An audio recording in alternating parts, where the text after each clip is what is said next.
Welcome to this 8th class of analytical chemistry, where we are discussing so far during the wet acing process that we can dissolve something, that means the metal complex can be dissolved by destroying the organic part of the metal complex, and at the same time we can do something else where we see that during the treatment, suppose we are using hydrochloric acid and nitric acid for the treatment of the any unknown sample. So, treatment of these unknown sample thus can give rise to the solution as contamination of Cl minus and NO3 minus. So, what we find from there, that these we are not requiring these anions during the analysis. So, for a particular type of analysis where we have seen that we are talking about NiL2 and the organic part we are trying to destroy by concentrated sulfuric acid and concentrated nitric acid. So, during the acing process, your nitric acid is destroying the organic part, and towards the end what can happen, that how we see that our most of the organic part has been decomposed. So, in the beaker, what we just seen our previous class, that the covered that particular beaker with a glass rod inserted in it, then we just treat it with the concentrated acid mixture of this complex, because this complex is solid. So, some weighted percentage, so some percentage of nickel we all know from this complex.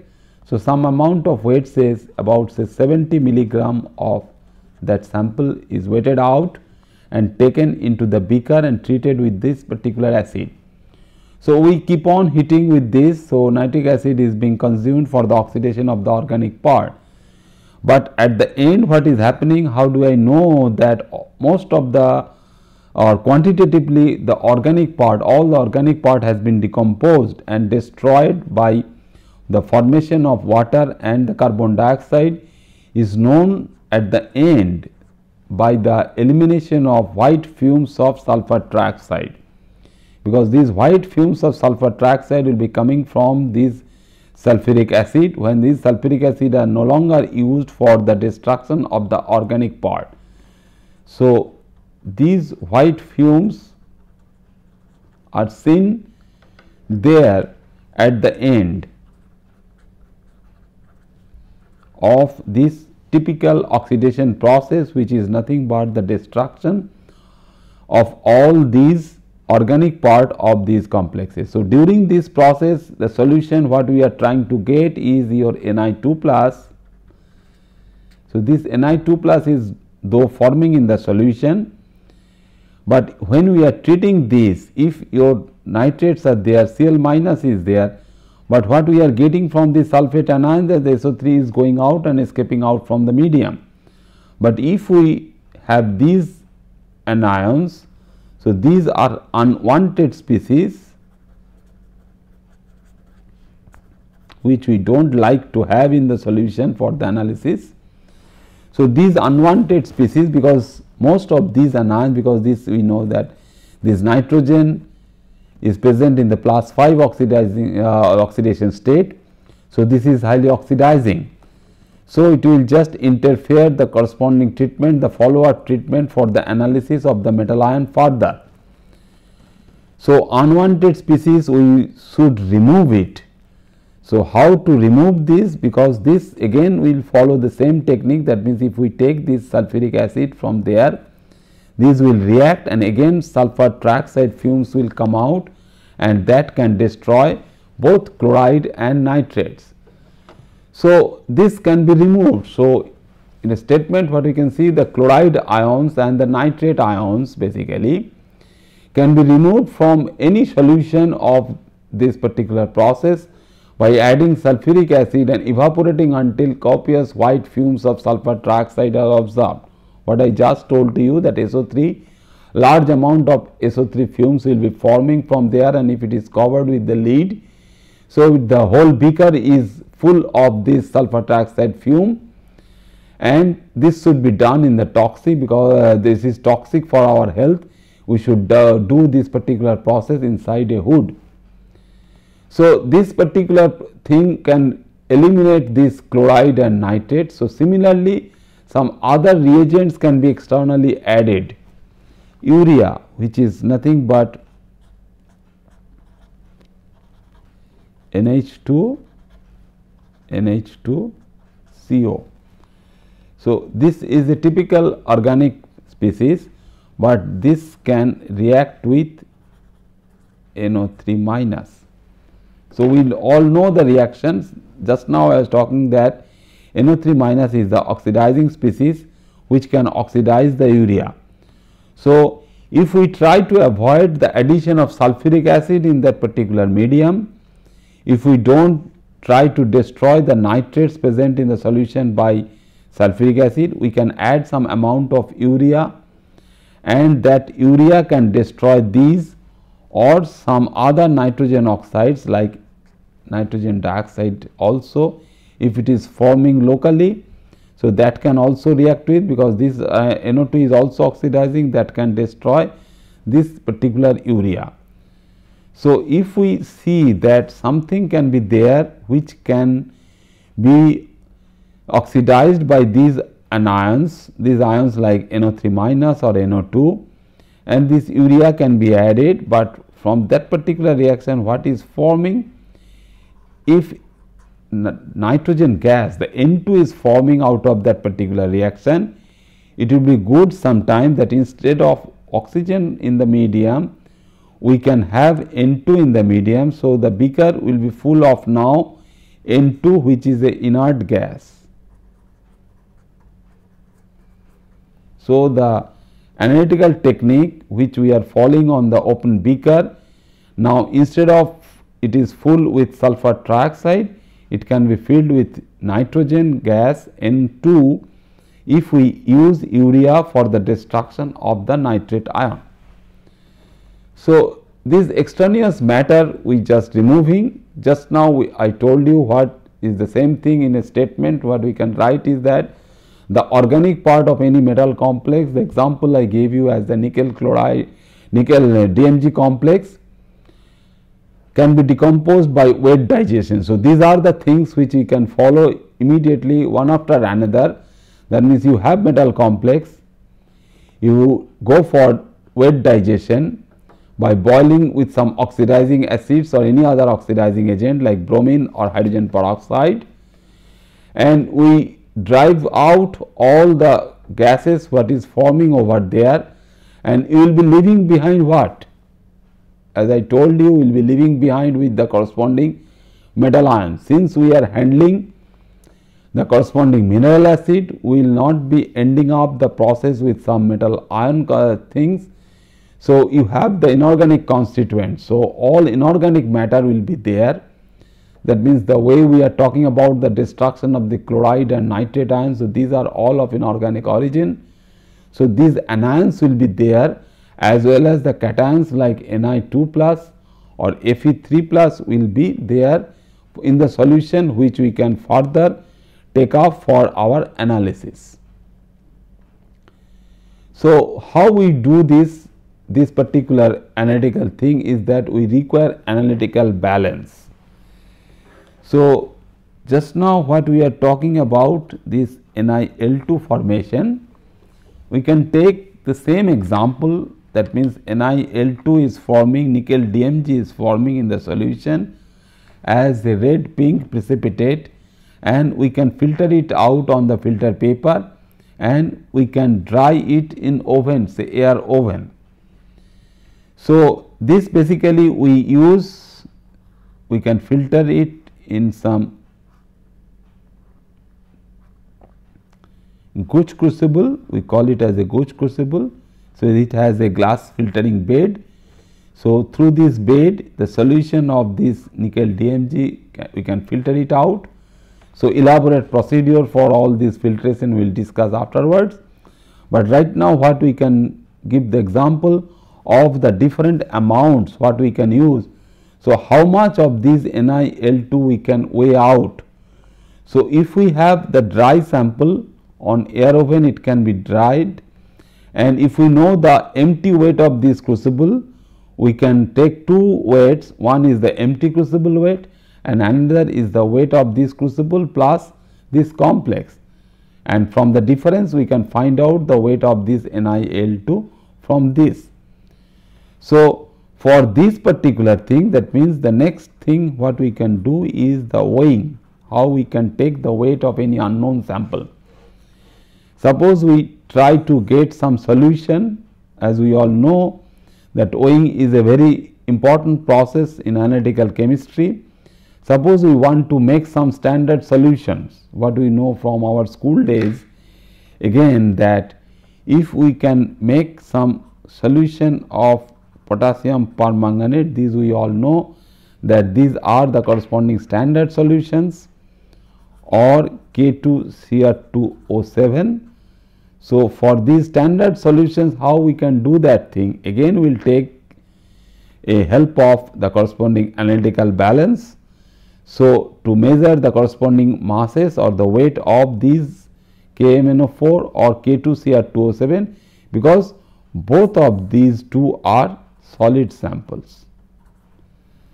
So, how to weigh out any solid sample by this particular process, that means the weighing process, or how we can weight a metal complex over a Gruch crucible, that we can do from this particular analytical balances. So, analytical balances are used to measure the masses of solids, and if required we can use it for measuring the liquids with high accuracy. So, there are different types of analytical balances are available, and depending upon these balances, if we are able to measure something which we can consider these analytical balances and measuring some very low amount of this weight, that means in some amount of milligram to up to several grams, we can use a typical analytical balance, and those balances are known as a microbalance. So, what is that microbalance? This can go for a corresponding weight which is basically a microgram. So, microbalance we can use for weighing some amount of mass which is from 0.1 milligram up to 200 grams. So, the limit, the maximum limit or the weighing capacity of this particular balances are microbalances, which are different from the typical laboratory balances, where we can use for weighing them for several grams, even for the kilograms. So, these microbalances as the analytical balances can be used for this particular range of weight. Then we can have semi microbalances.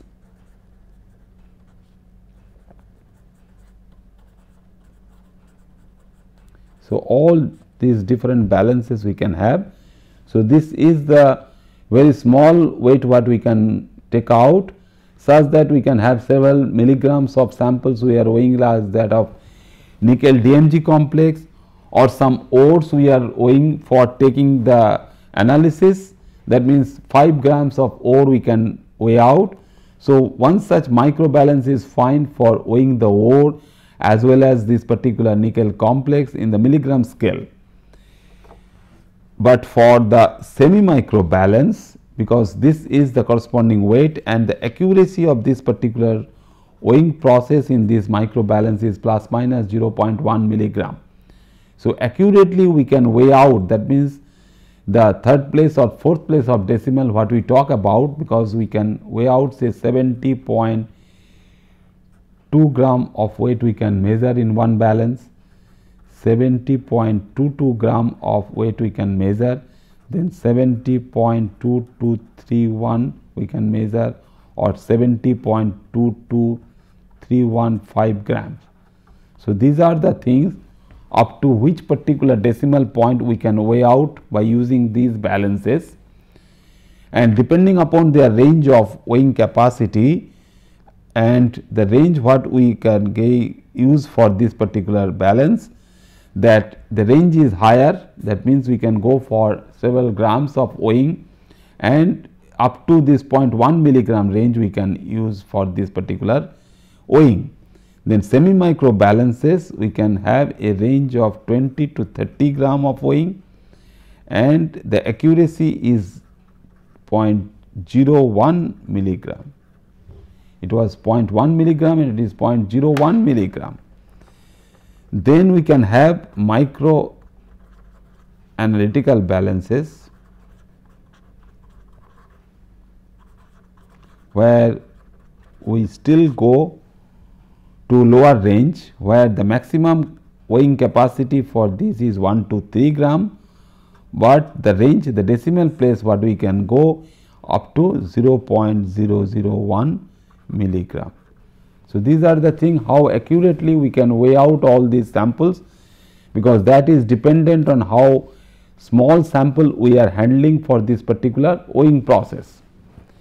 So, these analytical balances are therefore useful also when we go for some drying process or some assing process, dry assing process to a constant weight. That means, just now what I told you, that nickel DMG we are weighing in that Gruch crucible, so which is having the sinter bed, and we can filter it out. So, the bed is typically covered with that Ni DMG2. So, this Ni DMG2 we can have, and the whole thing we can put inside a air oven and heat it up to 110 to 120 degree centigrade, because we are filtering this NiL2 or NiDMG is been formed in the solution and we are filtering.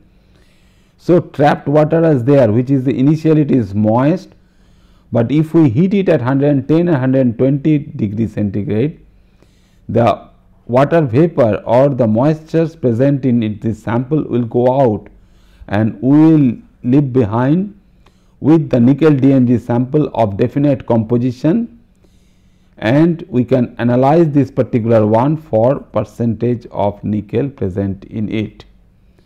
So, what we can do, we can heat it at this particular temperature, then we can cool it for say 5 minutes and then take the weight.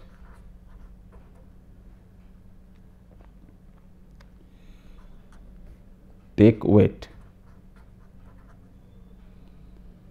So, during this particular cooling process, where we can cool, because we have heated it up, because this is made up of glass surface. So, these are glass and is a sintered place, the porous glass bed is there for the filtering process. So, we should use some technique which, that means a dry environment or a dry atmosphere we should maintain, where not much water vapor or moisture is present, such that moisture or water absorption can take place on the surface of this nickel DMG precipitate or on the surface of this glass crucible. How to do that? So, we can have a uniform heating and cooling cycle. That means, you heat it initially for a longer period, but after that for a constant time, say 3 minutes or 5 minutes for heating, and then cooling in this particular dry atmosphere maintained by a desiccator. So, we will define, we will see what is desiccator and how we can dry that particular one. So, once it is cooled to the room temperature, so how far? That means, cooling to room temperature. We cool it to room temperature and then we take the weight. So, we have first weight by that. Then what we can do? We again put the sample inside the air oven, heat it to 120 degree centigrade again for say 5 minutes or 2 minutes, then cool it in the desiccator and take the weight. this is your second weight, and then we can have also the third weight. So, doing this process, that means we take the weight 1, 2 and 3, and this heating and cooling process and cooling in the dry environment, that means within the desiccator, we take these weights, and this is the weight of the crucible plus your precipitate, and we take, suppose we are using a balance of this type where we can have this weight. So, we get this, and initially we will see the variation in this particular place, that means the second place of decimal. Then as we keep on heating and cooling cycle more and more, we see that this particular point is also constant, that means constant in the third place of decimal, and finally we should be happy enough that okay, we should not go beyond this number 3 measurement, we should not go for the fourth measurement, where this can vary between this fourth place, that is fourth place is varying between plus minus 2 or 3. We can take that as a corresponding constant weight. So, this is known as the corresponding constant weight. So, we should know what is known as the constant weight. So, this particular one, so when it is constant to a particular range of weight, we can go for this particular analysis. That means, we have what we see that the heating, cooling and weighing steps. So, we can have 3 steps. One is heating, then cooling inside the desiccator and weighing steps until its masses become constant to within 0.2 to 0.3 milligram. So, the error limit or the range what we can just tolerate is only 0.2 to 3 milligram, otherwise the weight is constant, and that constant weight we can use for taking the corresponding weight for your difference, and the difference in weight for the Gooch crucible plus precipitate and the Gooch crucible will give you the corresponding weight of the nickel, and from that we can find the corresponding percentage of nickel. So, this has all been there in the Skoog's book. So, you can have a look of that particular book. So, another particular terminology what we will be seeing over here is how we can use the tearing process. So, tearing of this, when we use a weighing bottle for this particular weighing process. So, mass of an empty sample container. What is that sample container? How we know that sample container? So, it is the weighing bottle. So, that particular weighing bottle, we find there that tearing is the process of setting the balance to read 0 in the presence of the tear. So, we can have now a glass vial type of thing. So, this is the glass vial which we consider as weighing bottle. So, you can have the initial weight of this bottle, then we take some sample in it, then sample plus the weighing bottle. When we put this balance, because the balance what we are talking about so far, all these analytical balances are your single pan balance. You put this corresponding weighing bottle or any other container or boat, some weighing boat we can use, the metallic boat or paper boat for this weighing purpose. So, when we get that, so initially when we put on the pan, this weighing of this thing will give you the weight of the empty weighing bottle. We can take out or remove the lid also, only the bottom part of the weighing bottle we can use for weighing process. So, this particular pan is there and we can have some reading on the corresponding display of the analytical balance. Then we can have this in front of this balance, we have a bar which is your tear bar. So, this particular weight is there, and if we tear it, tear means your initial reading will be then 0.0000 gram. That means it is removing the weight so far we can have for the weighing bottle. Then this particular process, that means the tearing process, is important such that we do not have to bother about the corresponding weight of the weighing bottle, because every time you may not use the same weighing bottle for the weighing business. So, whatever weight we can take for the sample, it is that directly we are getting the sample weight. Now, we put the sample inside the weighing bottle, and following this tear, after this tear, whatever reading we get on the balance is your actual weight of the sample. Weight of the sample, that means without the weight of the weighing bottle. So, this is the process, that is why very much useful, that how we can go for the tearing of a particular sample with that sample inside the weighing bottle. So, electronic balances have automatic tearing control, because the bar just now I have drawn that causes the display to read 0, what I just told you, with a container, that means the weighing bottle. Container is nothing but your weighing bottle, such that the boat, it can be aluminum foil boat, it can be paper boat, or it can be weighing bottle on the pan. So, language wise what we can see is that what is tear and how the tearing process can help us to get a 0 reading for the weighing bottle over the pan.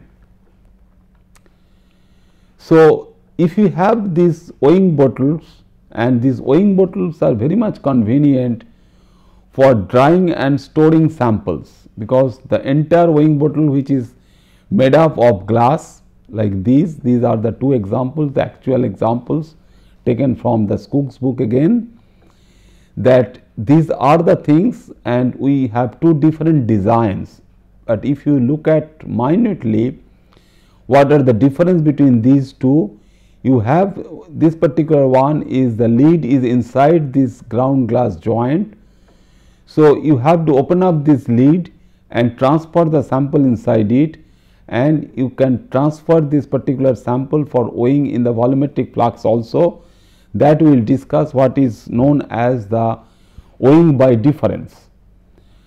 But other one is that you have another cover, this particular cover is of different type, where you have the ground joint from outside, such that if you use this particular one, so if this particular, so other part can also function as a open weighing bottle. So, this other part can also be used for weighing some amount which is already stored in this particular weighing bottle.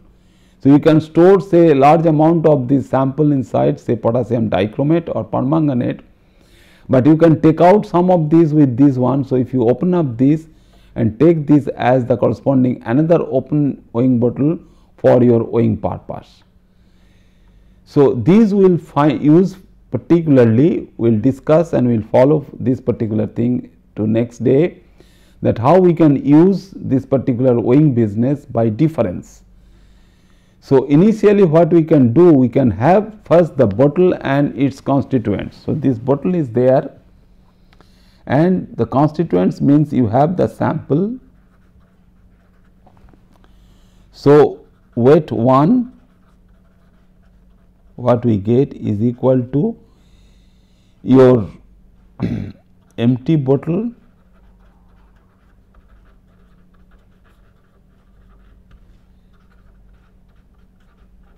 and then weight 2 is your empty weighing bottle plus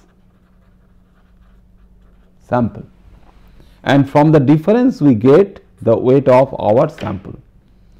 So, in language what we can say that the bottle and its contents are weight, if we take this as the first weight, and sample is then transferred from the bottle to a container. This we will discuss next day, that how we can use all these things. That means initially we can have two weight, do not get confused over here, but here what we are seeing, the first the bottle and its contents, that means whatever I am saying is that is the second weight, that means the empty bottle plus sample, that means the contents of the weighing bottle plus sample is taken first, and then if we want to remove some of the sample for making a solution, standard solution such as that of our potassium dichromate, we can remove that and we can take the weight by difference. So, this is the technique what we can use, that we can transfer this some of these. So, sample plus weighing bottle, the first weight we take, and this is transferred to this particular conical flask such that some known amount of sample can be transferred to this conical flask, and we dissolve it in some known volume of the water or any other solvent to make a solution such that we know the volume of the solution as well as the amount of sample transferred from the weighing bottle to conical flask directly. We are not using any other container or any other beaker or any other watch glass to transfer this sample from this weighing bottle to this conical flask. So, this is a typical direct transfer of sample from the sample container or the weighing bottle to the conical flask where we can make the solution.